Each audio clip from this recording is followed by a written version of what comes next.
But it's interesting that there's a lot of things about this story that failed to get into the tour.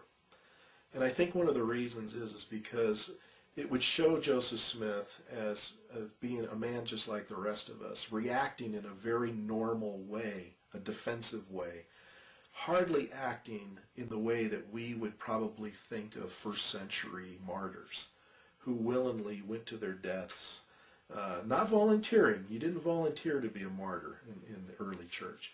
But when you were going to be martyred, you went realizing that you were going to die for the cause of Christ. And we don't see that with Joseph Smith. We see him instead going out in a gun battle. We see him trying very hard to escape his assassins. And I guess technically, Mormons might try to say, well, yes, he still basically died for his cause because he wouldn't have been there had it not been for all the things that he stood for. Okay, perhaps. But I think when they use the word martyr so flippantly, I think they actually detract, at least in my mind, from the ancient Christians, for instance, who in my mind went willingly for their faith in Christ. I don't see that with Joseph Smith. I don't see him going willingly like the first century Christians. The romanticizing of Joseph Smith's death is really illustrated, I think, with this film, Joseph Smith, Prophet of the Restoration, that is currently being shown downtown in the Joseph Smith Memorial Building.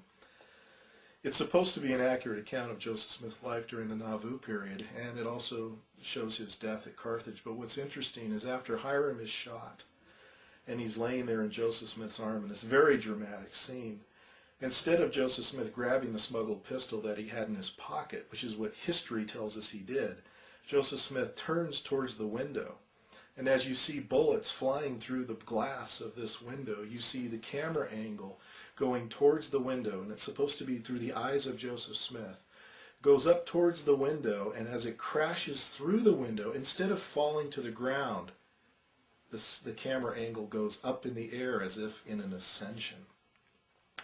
And what's interesting is then it kind of fades to black, and then you see Joseph Smith, looking up into the sky with the words, "O Lord, my God."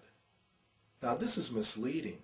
It's not that Joseph Smith didn't say that, because he most certainly did, but he certainly didn't say it the way the film portrays. I have a book here by Richard L. Bushman. It's a biography of Joseph Smith called Joseph Smith, Rough Stone Rolling. And what I find intriguing about this book is that Richard Bushman is a Mormon, a faithful Mormon. He admits he's a faithful Mormon at the very beginning of the book. And he describes what happened in the final moments of Joseph Smith's life. Let me read to you what it says on page 550. It says, Hiram was the first to fall. A ball through the door struck him on the left side of the nose, throwing him to the floor. 3 more balls entered his thigh, torso, and shin, killing him. John Taylor was hit in the thigh and fell against the windowsill, breaking his watch. Crawling toward the bed, he was struck again in the hip. Joseph pulled the trigger. See, he's admitting to the gun. Joseph pulled the trigger 6 times into the hail, dropped the pistol on the floor, and sprang to the window. With one leg over the sill, he raised his arms in the Masonic sign of distress. A ball from the doorway struck his hip, and a shot from the outside entered his chest. Another hit under the heart, and a fourth his collarbone. He fell outward, crying, "O Lord, my God." Hardly the calm method that it's portrayed in the film. Landing on his left side, he struggled to sit up against the curb of a well and died within seconds. Richards raised his head above the sill far enough to see that Joseph was dead, and then turned to help John Taylor. Taylor's watch had stopped at 16 minutes past 5. What's so significant about this phrase, "O Lord my God," is that there are Mormon historians who admit that what Joseph Smith was trying to do was give the Masonic signal of distress. And, it's clearly, this is a phrase. There's a phrase in Masonry that when you're in trouble, that you say something to the effect, "O Lord my God, is there no help for the widow's son?" And that Smith was trying to give this signal of distress, but was shot before he was able to give all of it. Basically, "Is there no help for the widow's son" refers to Hiram Abiff, who is a familiar figure in Masonry. And Joseph Smith was a Mason. He became a Mason in 1842, and not long after becoming a Mason, he incorporates the Mormon endowment ceremony. So he was familiar with this.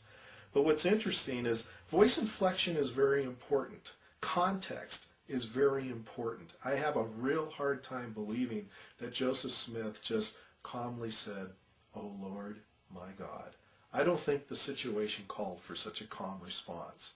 I think he was probably screaming at the top of his lungs, hoping that somebody would come to his rescue, and unfortunately for him, they didn't. I think the fact that the Mormon Church has to leave out so much important information about Joseph Smith tells us not only a lot about him, but it tells us a lot about the church itself. Do you really want to place your trust in a man whose character has to be doctored, who has to be airbrushed, if you will? Do you really want to place your trust in a church that has to do that, that feels compelled to do that? Trust is a big thing. As a Christian, I have no problem trusting completely in the work and the promises of Jesus Christ. But I'll tell you, when it comes to Joseph Smith, I can't have that same kind of trust. This man is not deserving of my trust. If Joseph Smith lived today the way he lived back then, I don't think even many Mormons would want to place their trust in him.